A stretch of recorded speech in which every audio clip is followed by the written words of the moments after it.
Good morning everyone, MMDA back on the road. Right now they're on Commonwealth and they're issuing a ticket to this vehicle parked directly next to this huge sign which says no parking anytime, tow away zone.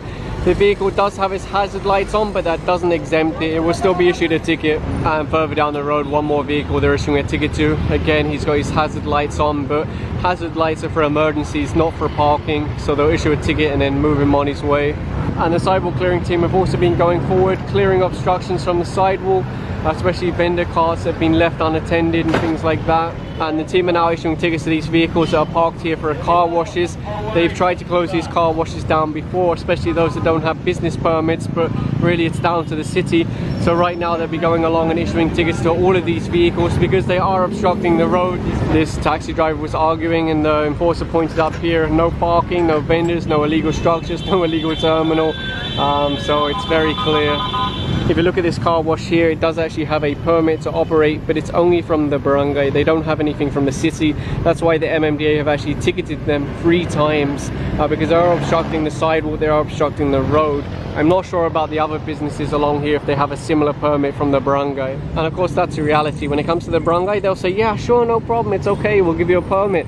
And then it's the MMDA that have to come in and deal with it because of all the traffic that it causes. Those that have been watching my videos for a long time might remember this is the same area where the team ran into that man that had the shotgun underneath his car seat. He didn't want to give his license and he ended up being arrested because of the shotgun, and it was during gun ban.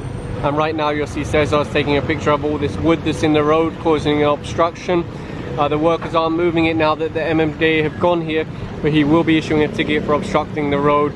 If you park your car here, you get a ticket. If you obstruct it with your business goods, you also get a ticket. It's a different kind of ticket, but it's still a ticket. And further down the road, the team are issuing a ticket to this motorcycle rider. Unfortunately, no helmet for the driver and the passenger. Over here, you'll see the tow crew getting ready to put this motorcycle on the back of the truck.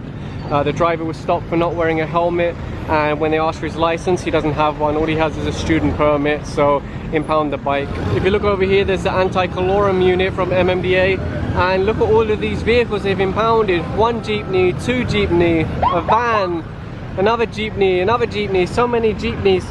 When I asked them why, they said they're either colorum or they're out of line. For example, they're meant to be plying a route in Cabao and they're found in Divisoria or something like that. Basically, they're in the wrong area. So yeah, they're being escorted now. All of these are being impounded. The penalty for colorum is very high. It can be anywhere from 6,000 to 1 million peso depending on the type of vehicle and whether you're apprehended by the MMDA or the LTFRB. You'll see they also have a police backup just in case.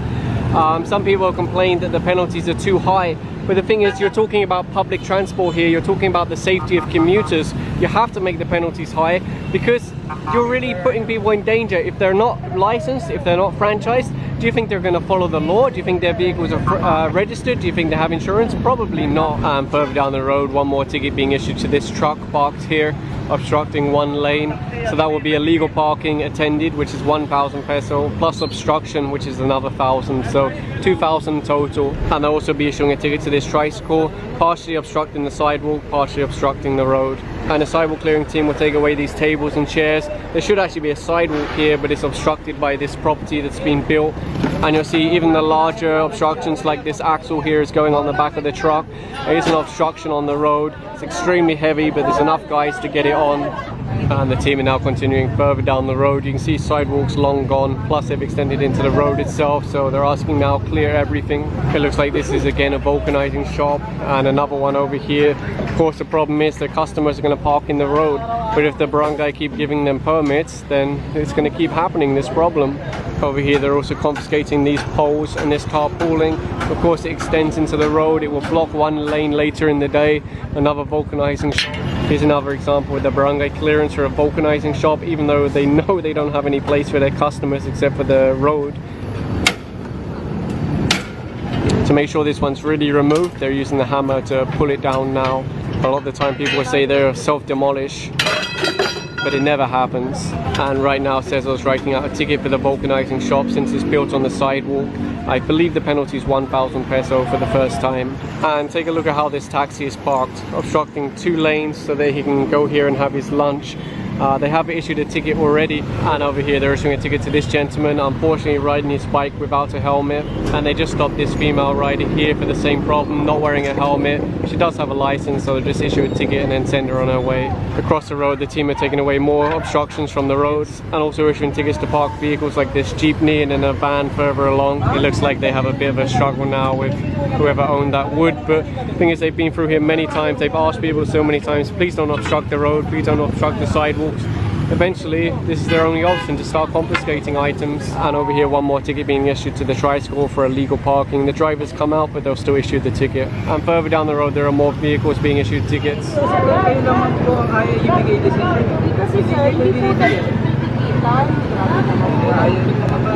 Kinuha lang namin yung ano, yung pinagawa niya ano. Kasi nandito po naman sila. Pakisabi mo pong illegal parking.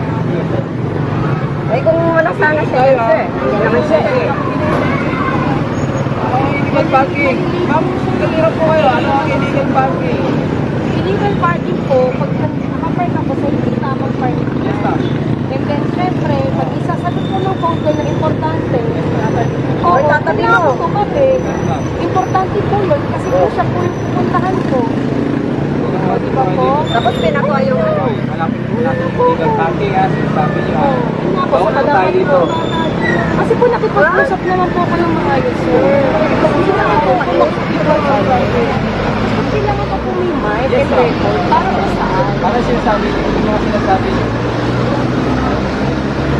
Po kahit sa news po, nakalagay po yan, kapag basta walang tao, at nakahalo ako nakahasa, yun yung illegal parking. Yan, yung sinasabi niyo pa rin ha. Lahat ng sinasabi niyo, yan pa rin na yung lisensya. Since the driver wants to rent her license, they'll write the ticket out to the plate number, and then they'll also add an extra violation of refusal to surrender license. So there will be extra penalties. Okay, after I said that, she handed over the license. You'll see for this pickup truck over here, there's no driver, so they've left the ticket on the windscreen. That will be illegal parking unattended, which is 2,000 peso, plus obstruction 1,000. So total penalty 3,000 peso. Over here, they're asking this business to remove this from the road. They've cemented it into the road itself, some kind of vice. Imagine, their shop is built on the sidewalk and their tools are being cemented into the road. Incredible. And there you go, it's being taken out to the road. Whether it will stay out of the road, I'm not sure. Right now the shopkeeper's complaining, why don't you cut down the Meralco post? But it's not the same thing. These electrical posts are providing power to thousands of homes and businesses. They're a vital public utility. And the DPWH and Meralco do coordinate and they do eventually move the posts, but it's far beyond the remit of the MMDA because they don't have permission and they don't have the knowledge to touch these kind of electrical posts. If you look along here, you'll see there's actually some sidewalk, which is very rare in this area, clear sidewalk, until you get to that point where there's some kind of eatery. So I think, you know, they'll be dealing with that in a minute. And here comes the sidewalk clearing team now. They'll cut down the tarpaulins, the cloth, the tables, the chairs will be taken away. Like I mentioned earlier, this is not the first time they've been here. They've swept this road many times. If they keep coming back and seeing the same obstructions, that's when they end up going on the back of the truck. So you'll see they're taking the chairs and the table and they'll take them over to the clearing truck there, confiscated items.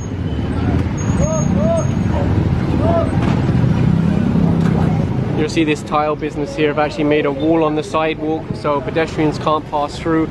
I guess the team should try and deal with this because look, it's literally a wall that they built just to hang their merchandise. People from the business have agreed to self-demolish, although I've never seen that happen in the past. So the team is starting to unload it now. Two motorcycle riders with no helmets. This one on the orange bike and then this guy in blue that's about to spark up a cigarette. Ay, ticket ko. Dinala ko sa bahay. Hindi ko nakasagot yung message ko kanina.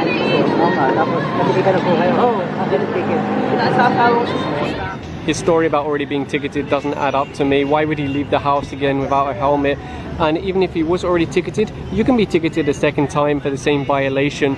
And over here they're issuing a ticket to this jeepney for illegal parking and obstruction. Unfortunately, it's very common along here because there's a lot of eatery places built on the sidewalk. Again, I'm not sure why it's been allowed. But if you come here in the evening, you'll see many jeeps, many buses lined up here blocking 2 lanes, sometimes the 3rd lane also. So they'll issue a ticket and then send him on his way. And further along Commonwealth, they're issuing a ticket to this jeepney, obviously obstructing the sidewalk, and in front of the market here the team are issuing a ticket to this van obstructing 2 lanes.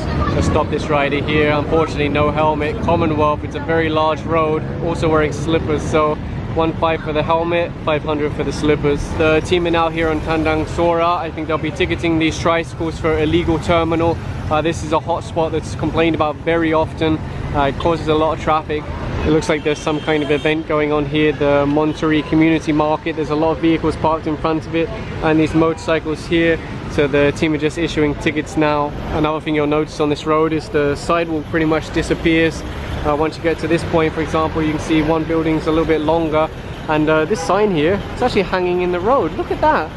So if a big truck comes along here, like a garbage truck or something like that, it's going to bump straight into that sign. And across the road here, they're issuing one more ticket for illegal parking and obstruction. So this tricycle here is going on the back of the tow truck now. The driver said he doesn't have a license and there's no plate on the back, so there's no way to issue a ticket, so they impound the vehicle. Over here, the team caught up with a tricycle driver that ran away. They managed to capture him, although his tricycle is still down there. The reason why he ran away is he doesn't have a driver's license, so they're asking him now to bring it back out, otherwise they'll have to call the police, and of course the tricycle will be impounded. So if you're wondering what happened, the team tried to stop a tricycle on Commonwealth, which is so far away from here. Of course they're not allowed on Commonwealth, and the man sped away, and it's only until this point that they finally caught up with him, and he's hidden his tricycle somewhere inside here. The reason why he did that is he doesn't have a driver's license, so they'll issue a ticket for a tricycle ban, driving without license, plus apprehended after a long chase. I don't know if there'll be anything else, but for sure he'll have to attend a seminar, plus he's going to have to get a driver's license, and they're going to impound his tricycle. They're just waiting now for him to bring it out. This motorcycle here has an excess passenger. See the small baby between the parents? So dangerous. It's been around 15 minutes and the driver still hasn't come out. Various people keep coming to the team to try and negotiate some kind of arrangement to keep the tricycle, but the team are standing hard on the fact that they want their tricycle impounded. And down the road here, the team stopped this gentleman not wearing a helmet and wearing slippers. Unfortunately, he can't show a license, so you'll see the tow crew are here now and they'll be impounding the bike. And after around 30 minutes and a lot of negotiations, here's the tricycle ready to go on the back of a tow truck. And have a look at what's on the front of this tricycle. You might get an idea of his attitude. And of course there's no plates on the back of the tricycle, so if he did manage to run away, they would never be able to identify who actually owns the vehicle. And here you go, the towing crew are taking it over to the truck now, and they'll take it to the impound area. Although the reality is, what often happens in cases like this is the driver that doesn't have a license will ask his friend who does have a license, hey, go get my vehicle out of the impound, and then he'll just continue driving. So it's not ideal, but at least he'll get it off the road for now.